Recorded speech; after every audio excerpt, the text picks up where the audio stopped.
नमस्कार, स्नेहपूर्वक नमस्कार। मी प्राध्यापक BS दहीफळे तुम्हा सर्वांचं माझ्या YouTube चॅनलवरती मी मनपूर्वक स्वागत करतो।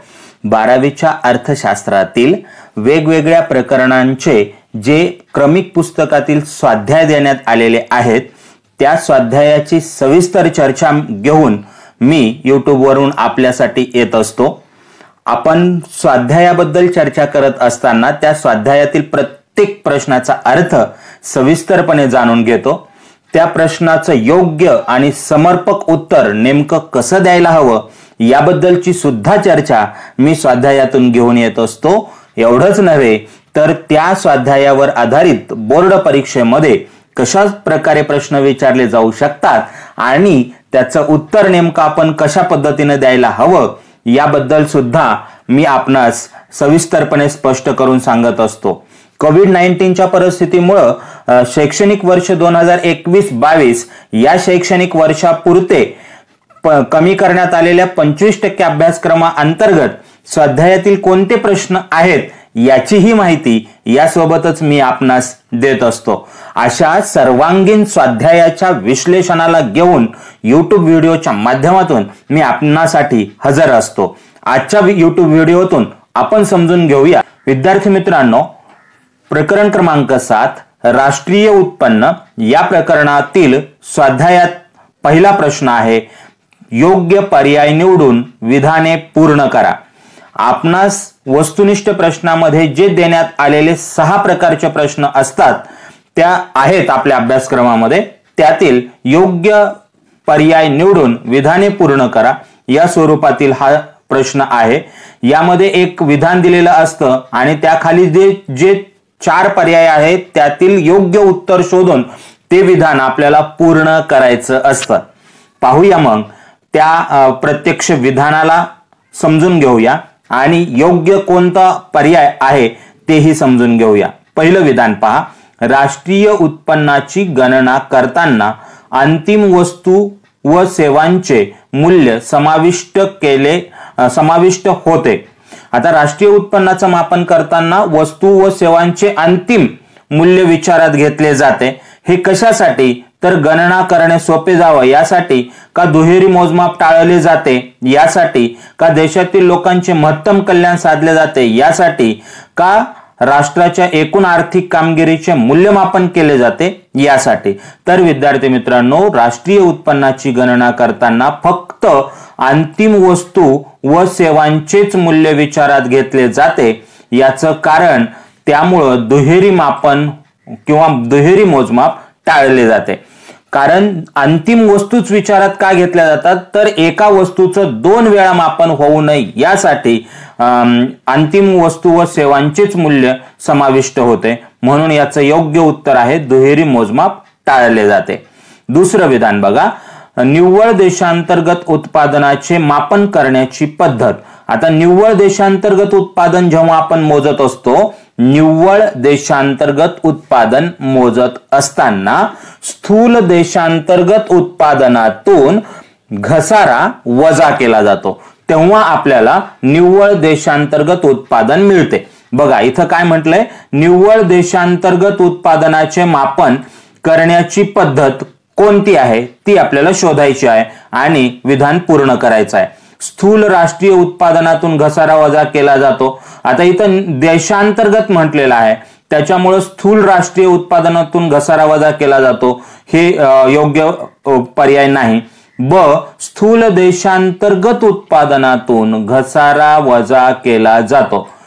तर स्थूल देशांतर्गत उत्पादनातून घसारा वजा केला जातो हे मात्र योग्य उत्तर आहे। स्थूल देशांतर्गत उत्पादनातून घसारा वजा केला असता निव्वळ देशांतर्गत उत्पादनाचे मापन होते। त्यामुळं ब, स्थूल देशांतर्गत उत्पादनातून घसारा वजा करणे हे योग्य उत्तर आहे। नंबर 3, भारतात राष्ट्रीय उत्पन्नाची गणना करताना या पद्धतीचा वापर केला जातो। म्हणजे भारतामध्ये राष्ट्रीय उत्पन्न जे मापन केलं जातं ते मापन करताना ज्या मापन पद्धती आहेत 3, त्यापैकी कोणत्या पद्धतीचा वापर करून भारताचं राष्ट्रीय उत्पन्न मोजलं जातं अशा स्वरूपाचा हा प्रश्न आहे। तर विद्यार्थी मित्रांनो, उत्पादन पद्धतही आणि उत्पन्न पद्धतही या दोन पद्धतींना एकत्र करून भारताच्या राष्ट्रीय उत्पन्नाचं मापन केलं जातं. त्यामुळे तिसऱ्या विधानाचं योग्य उत्तर आहे ड, उत्पादन पद्धती आणि उत्पन्न पद्धती यांचे एकत्रीकरण. आता दुसरा वस्तुनिष्ठ स्वरूपाचा प्रश्न आहे तो म्हणजे सहसंबंध पूर्ण करा.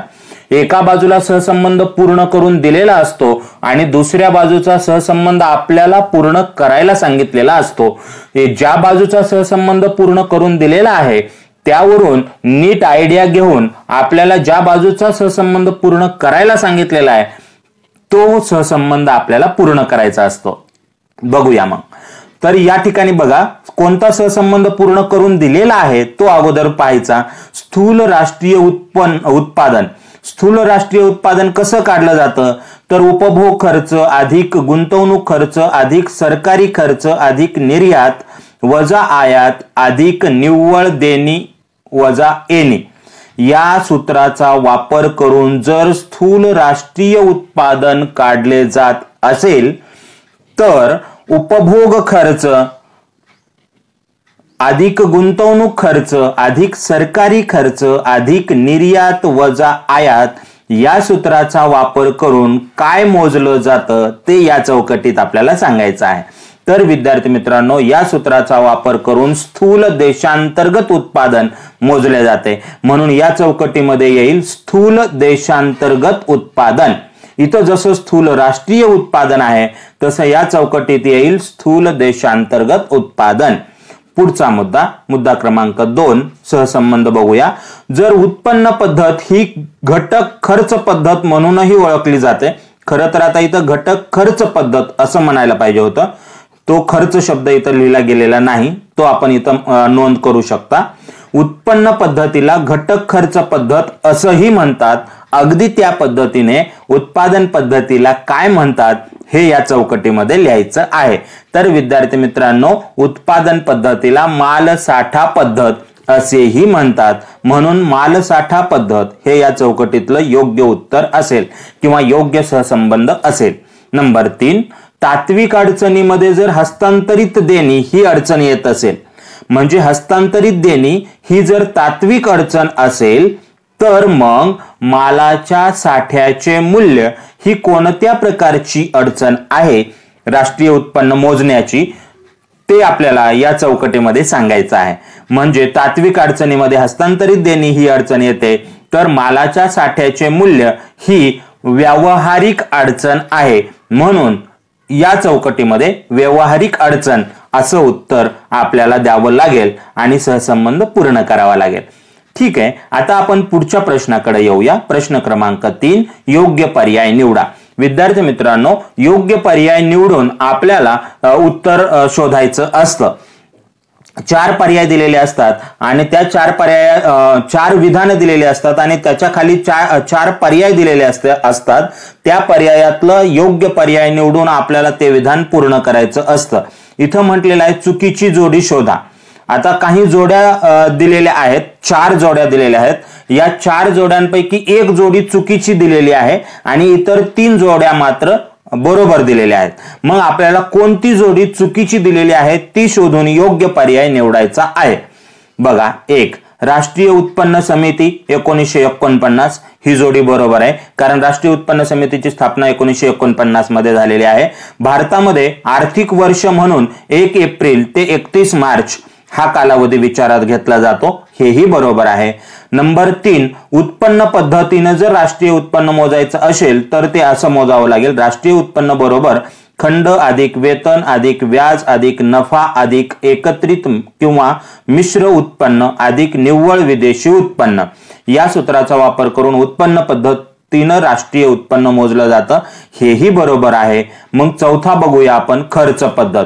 आता खर्च पद्धतीमध्ये राष्ट्रीय उत्पन्न बरोबर खंड अधिक वेतन अधिक व्याज अधिक नफा असं म्हटलेलं आहे. तर हे मात्र चुकीची जोडी आहे किंवा अयोग्य जोडी आहे. त्यामुळं पर्यायामध्ये योग्य पर्याय निवडायचा म्हटलं तर तो आपल्याला 4 क्रमांकाचा पर्याय निवडावा लागेल कारण चौथ्या क्रमांकाचा जे जोडी दिलेली आहे ती मात्र अयोग्य आहे. कारण खर्च पद्धतीमध्ये उपभोग खर्च गुंतवणूक खर्च सरकारचा खर्च यांचा समावेश होतो. त्यामुळे ही जोडी अयोग्य आहे किंवा चुकीची आहे. हे उत्तर या ठिकाणी नंबर 4 ड असं येईल. आता आपण पुढच्या प्रश्नाकडे वळूया. आपल्या बोर्डाच्या प्रश्नपत्रिकेतील प्रश्न क्रमांक 2 अ यामध्ये विचारण्यात येणारा हा प्रश्न आहे. खालील उदाहरणांच्या आधारे संकल्पना ओळखून, म्हणजे एक म्हणजे संकल्पना ओळखायची आहे, संकल्पना ओळखून ती संकल्पना स्पष्ट करा, असे 2 प्रश्न या प्रश्नामध्ये आहेत विद्यार्थी मित्रांनो. एक म्हणजे संकल्पना ओळखायची आहे त्याच्यासाठी 1 गुण, आणि ती संकल्पना स्पष्ट करायची आहे त्याच्यासाठी 1 गुण, अशा 2 गुणांसाठी विचारला जाणारा हा प्रश्न आहे. बघूया मग यामध्ये कोणत्या संकल्पना सापडतात. पहिलं उदाहरण बघा. वृंदाला राज्य सरकारकडून दरमहा 5,000 रुपये निवृत्ती वेतन मिळते. तर मग हे मिळणारं निवृत्ती वेतन कोणत्या प्रकारचं उत्पन्न आहे हे आपल्याला माहिती आहे, कारण निवृत्ती वेतन याचा समावेश हस्तांतरित उत्पन्नामध्ये होतो. म्हणजेच कोणत्याही उत्पादन प्रक्रियेत सहभागी न होता जेव्हा व्यक्तीला उत्पन्न मिळत असतं तेव्हा त्या उत्पन्नाला आपण हस्तांतरित उत्पन्न असं म्हणतो. आणि या ठिकाणी वृंदा ही कोणत्याही उत्पादन कार्यात सहभागी न होता तिला 5,000 रुपये एवढं निवृत्ती वेतन मिळालेलं आहे. त्यामुळं या विधानाची योग्य संकल्पना आहे हस्तांतरित उत्पन्न. मग हस्तांतरित उत्पन्न एवढा शब्द लिहिला त्याच्यासाठी 1 गुण, आणि त्या हस्तांतरित उत्पन्नाचा अर्थ सांगितला त्याच्यासाठी 1 गुण, अशा 2 गुणांसाठी हे विधान असेल. नंबर 2. वीरूने 500 किलोग्रॅम गहू उत्पादनापैकी 100 किलोग्रॅम किलोग्रॅम उत्पादन त्याच्या कुटुंबासाठी बाजूला ठेवले.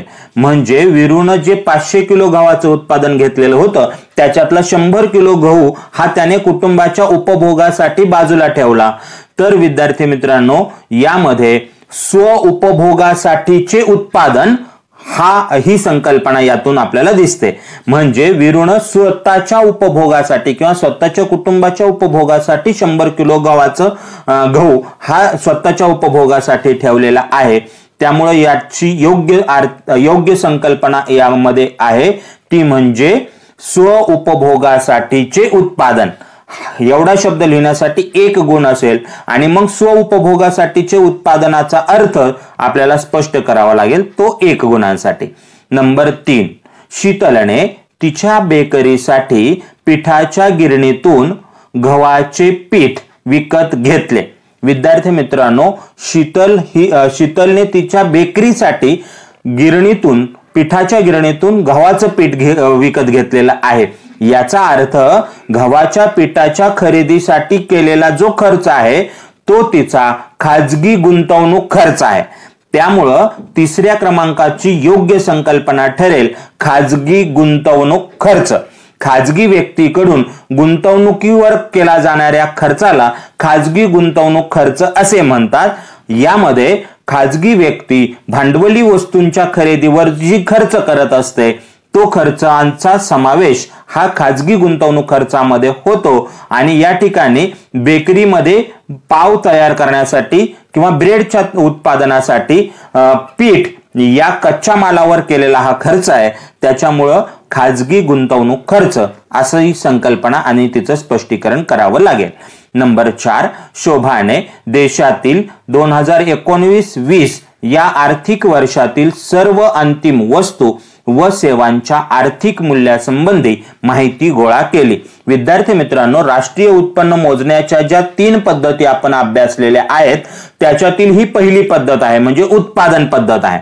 यामध्ये राष्ट्रीय उत्पन्न मोजण्याची उत्पादन पद्धत विचारात घेतलेली आहे, आणि त्यानुसार देशातील 19-20 या आर्थिक वर्षाचं राष्ट्रीय उत्पन्न मोजण्याचं शोभाने प्रयत्न केलेला आहे. याच्यामध्ये अंतिम वस्तू व सेवांचे आर्थिक मूल्य विचारात घेतलेलं आहे. त्याच्यामुळं उत्पादन पद्धतीमध्ये सुद्धा 2 पद्धती आहेत, एक अंतिम वस्तू पद्धत आणि एक वर्धित मूल्य पद्धत. तर उत्पादन पद्धतीतील अंतिम वस्तू पद्धत हे या उदाहरणाची योग्य संकल्पना आहे, आणि ही संकल्पना आपल्याला स्पष्ट करावी लागेल. म्हणजे उत्पादन पद्धत आणि त्यातील अंतिम वस्तू पद्धत. मग अंतिम वस्तू पद्धत म्हणजे काय, तर दुहेरी गणना टाळण्यासाठी अंतिम उपभोगासाठी वापरल्या जाणाऱ्या वस्तू विचारात घेऊन जेव्हा राष्ट्रीय उत्पन्न मोजलं जातं तेव्हा त्याला अंतिम वस्तू पद्धत असे म्हणतात, असंही आपल्याला स्पष्टीकरणामध्ये सांगावं लागेल. हे झालं चौथं विधान. आता पाचव्या विधानाकडे आपण येऊया. राजेंद्रच्या दुकानात एकूण 500 जेल पेनचा साठा आहे. आता 500 जेल पेनचा साठा त्याच्याकडे आहे एकूण, पण या 500 जेल पेन मध्ये मागील आर्थिक वर्षातील 200 जेल पेनचा समावेश आहे. तर विद्यार्थी मित्रांनो, उत्पादकाकडे कच्च्या स्वरूपातील वस्तू, अंतिम वस्तू किंवा अंतरिम वस्तू किंवा तयार वस्तू यांचा जो साठा उपलब्ध असतो त्याला आपण माल साठा असे म्हणतो. म्हणून याची योग्य संकल्पना ठरेल मालसाठा. ही संकल्पना झाली. मग मालसाठा म्हणजे काय? तर मालसाठा म्हणजे उत्पादकाकडे कच्चा माल, अंतरिम वस्तू व अंतिम वस्तू यांचा चालू वर्षातील व मागील वर्षातील असलेला साठा म्हणजे मालसाठा होय. अशा आपल्याला त्याचा सविस्तर अर्थ स्पष्ट करावा लागेल. हे झालं योग्य संकल्पना ओळखून ती स्पष्ट करणं आणि त्याच्या संदर्भात आपण 5 उदाहरणं पाहिली. आता पुढे येऊया. पुढचा प्रश्न आहे, खालील प्रश्नांची उत्तरे लिहा. विद्यार्थी मित्रांनो, आपल्या बोर्डाच्या परीक्षेमध्ये प्रश्नपत्रिकेतील प्रश्न क्रमांक 3 यामध्ये विचारला जाणारा हा प्रश्न आहे. प्रश्न क्रमांक 3 मध्ये 4 मार्कासाठी जो प्रश्न विचारला जातो त्या प्रश्नाचं हेडिंग आहे खालील प्रश्नांची उत्तरे लिहा. स्वाध्यायामध्ये देण्यात आलेला हा 5वा प्रश्न आपण पाहूया आणि त्यातील प्रश्न समजून घेऊया. नंबर 1, राष्ट्रीय उत्पन्नाच्या चक्रीय प्रवाहाचे द्विक्षेत्र प्रतिमान स्पष्ट करायचे आहे. मग राष्ट्रीय उत्पन्न मोजत असताना उत्पादन संस्था आणि कुटुंब संस्था या 2 संस्था विचारात घेऊन जेव्हा राष्ट्रीय उत्पन्न मोजलं जातं तेव्हा त्याला आपण राष्ट्रीय उत्पन्नाचा मापनाचा चक्रीय प्रवाहातील द्विक्षेत्र प्रतिमान असं म्हणतो. मग या 2 क्षेत्रामध्ये एक कुटुंब संस्था आणि दुसरं उत्पादन संस्था हे 2 क्षेत्र विचारात घेतले जातात. मग त्यानुसार आपल्याला कुटुंब संस्थेकडून उत्पादन संस्थेकडे काय जातं आणि उत्पादन संस्थेकडून कुटुंब संस्थेकडे काय जातं याचं योग्य स्पष्टीकरण या प्रश्नाच्या उत्तरामध्ये द्यावं लागेल. ठीक आहे. आता पुढचा प्रश्न मात्र मी अधोरेखित करून ठेवणार आहे. याचं कारण असं की राष्ट्रीय उत्पन्नाचे महत्व स्पष्ट करा हा प्रश्न या म्हणजे शैक्षणिक वर्ष 2021-22 या शैक्षणिक वर्षाच्या प्रश्नपत्रिकेमध्ये विचारला जाणार नाही. कारण कोविड-19च्या परिस्थितीमुळे कमी करण्यात आलेल्या 25% अभ्यासक्रमाअंतर्गत हा भाग वगळण्यात आलेला आहे. विद्यार्थी मित्रांनो, राष्ट्रीय उत्पन्नाचे महत्व स्पष्ट करा असा 4 मार्कासाठी जर याच्या पुढील शैक्षणिक वर्षात प्रश्न विचारला जाऊ लागला बोर्ड परीक्षेमध्ये तर आपण या राष्ट्रीय उत्पन्नाच्या महत्वामधील केवळ 4 महत्वाचे मुद्दे आणि त्याचं स्पष्टीकरण उत्तरामध्ये लिहिणं अपेक्षित आहे.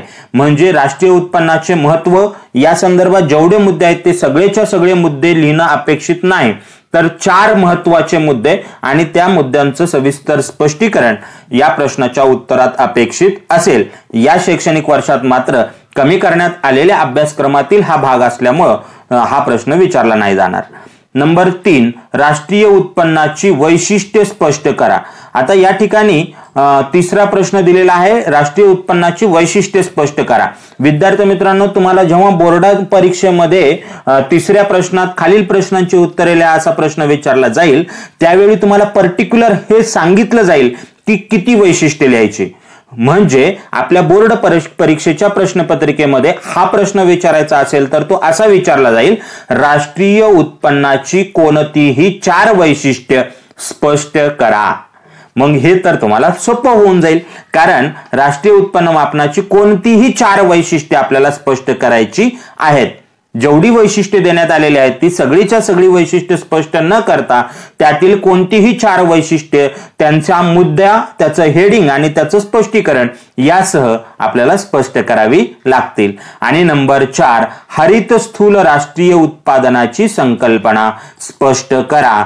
विद्यार्थी मित्रांनो, हरित स्थूल राष्ट्रीय उत्पादनाची संकल्पना ही सुद्धा शैक्षणिक वर्ष 2021-22 या वर्षात कमी करण्यात आलेल्या अभ्यासक्रमाअंतर्गत हा मुद्दा सुद्धा कमी झालेला आहे। त्यामुळे या वर्षीच्या शैक्षणिक वर्षाच्या बोर्ड परीक्षेमध्ये तुम्हाला हरित स्थूल राष्ट्रीय उत्पादनावर प्रश्न विचारला जाणार नाही याची गॅरंटी। आता जर या शैक्षणिक वर्षानंतर पुढील शैक्षणिक वर्षापासून जेव्हा असा प्रश्न विचारला जाईल तेव्हा तुम्हाला हरित स्थूल राष्ट्रीय उत्पादन नेमकं कशाला म्हणतात त्या संकल्पनेला आपल्याला सविस्तरपणे स्पष्ट करून द्यावं लागेल। त्याच्यासाठी 4 गुण आहेत। अशा पद्धतीने हा प्रश्न आपल्याला विचारात घ्यायचा आहे। मग त्यानंतर आपल्या प्रश्नपत्रिकेमध्ये बोर्ड परीक्षेमध्ये प्रश्न क्रमांक 4 मध्ये हा प्रश्न विचारला जातो। कोणता? खालील विधानांशी आपण सहमत आहात किंवा सहमत नाहीत ते कारण स्पष्ट करा। म्हणजे सहमत आहात किंवा नाहीत हे सांगा आणि तेवढंच नाही तर त्याचं कारण द्या, म्हणजे कारणासह ते स्पष्ट करा। विद्यार्थी मित्रांनो, तुम्ही सहमत आहात का सहमत नाहीत याच्यासाठी 1 गुण असेल आणि त्याचं जे कारण तुम्ही देणार आहात त्याच्यासाठी 4 गुण असतील, 3 गुण असतील। असा एकूण 4 गुणांचा हा प्रश्न आपल्याला हाताळावा लागतो किंवा द्यावा लागतो। आता यामध्ये विचारले जाऊ शकणारे प्रश्न समजून घेऊया। राष्ट्रीय उत्पन्नाची गणना करताना अनेक तात्विक अडचणी येतात।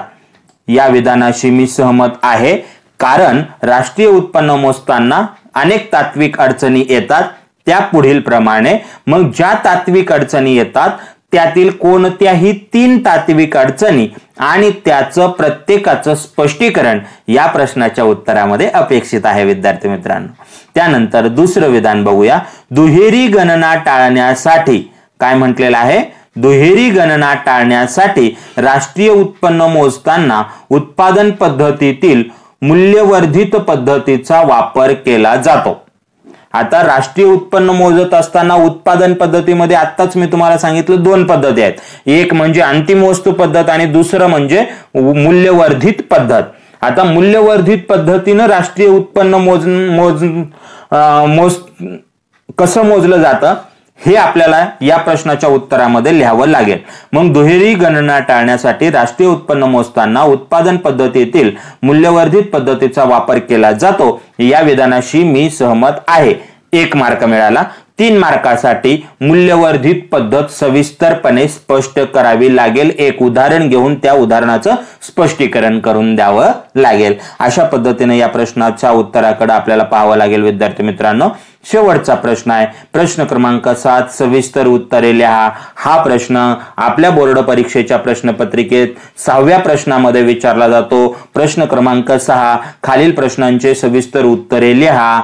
मग या प्रश्नामध्ये आपल्याला त्या प्रश्नाचं सविस्तर उत्तर लिहायचं असतं। सविस्तर उत्तर लिहिताना प्रस्तावना अपेक्षित आहे, कन्सेप्ट क्लिअर करणं अपेक्षित आहे आणि मग त्यातील सर्व सविस्तर मुद्दे, त्याचं स्पष्टीकरण आणि शेवटी समारोप अशा पद्धतीने या सिक्वेन्स मध्ये या प्रश्नाचं उत्तर अपेक्षित आहे विद्यार्थी मित्रांनो। आता इथं म्हटलंय राष्ट्रीय उत्पन्न मापनात येणाऱ्या व्यावहारिक अडचणी स्पष्ट करा। राष्ट्रीय उत्पन्न मोजताना येणाऱ्या व्यावहारिक अडचणी स्पष्ट करा असं म्हटलेलं आहे। पण अगोदर प्रस्तावना लिहायची, नंतर राष्ट्रीय उत्पन्नाची एक व्याख्या लिहायची आणि त्याखाली राष्ट्रीय उत्पन्न मापनात येणाऱ्या अडचणी तात्विक अडचणी, व्यावहारिक अडचणी आणि मग व्यावहारिक अडचणीमध्ये येणाऱ्या प्रत्येक अडचणी आणि त्या अडचणींचं योग्य स्पष्टीकरण आणि शेवटी समारोप अशा सिक्वेन्सनं या प्रश्नाचं उत्तर असेल। आणि अगदी तशाच पद्धतीनं खाली एक प्रश्न विचारलाय राष्ट्रीय उत्पन्न मापनाच्या उत्पन्न पद्धती आणि खर्च पद्धती अशा 2 पद्धती स्पष्ट करायला सांगितलेल्या आहेत। याही ठिकाणी आपल्याला प्रस्तावना करावी लागेल। राष्ट्रीय उत्पन्न म्हणजे काय सांगावं लागेल, राष्ट्रीय उत्पन्न मापनाच्या पद्धती, त्याच्यामध्ये 1 उत्पादन पद्धत, 2 उत्पन्न पद्धत आणि 3 खर्च पद्धत। मग 2 उत्पन्न पद्धत म्हणजे काय त्याचं स्पष्टीकरण आणि उत्पन्न पद्धतीने राष्ट्रीय उत्पन्न मोजताना घ्यावयाच्या दक्षता। मग खर्च पद्धत, खर्च पद्धतीचं सविस्तर विश्लेषण आणि खर्च पद्धतीने राष्ट्रीय उत्पन्न मोजताना घ्यावयाच्या दक्षता अशा सविस्तर स्वरूपात त्या प्रश्नाचं उत्तर अपेक्षित आहे विद्यार्थी मित्रांनो। आणि शेवटी समारोप करावाच लागेल। अशा प्रकारे आजच्या या YouTube व्हिडिओच्या माध्यमातून राष्ट्रीय उत्पन्न या अत्यंत महत्त्वाच्या प्रकरणातील स्वाध्यायाबद्दल आपण सविस्तरपणे प्रत्येक प्रश्नाच्या अर्थासहित माहिती किंवा विश्लेषण जाणून घेतलं। धन्यवाद।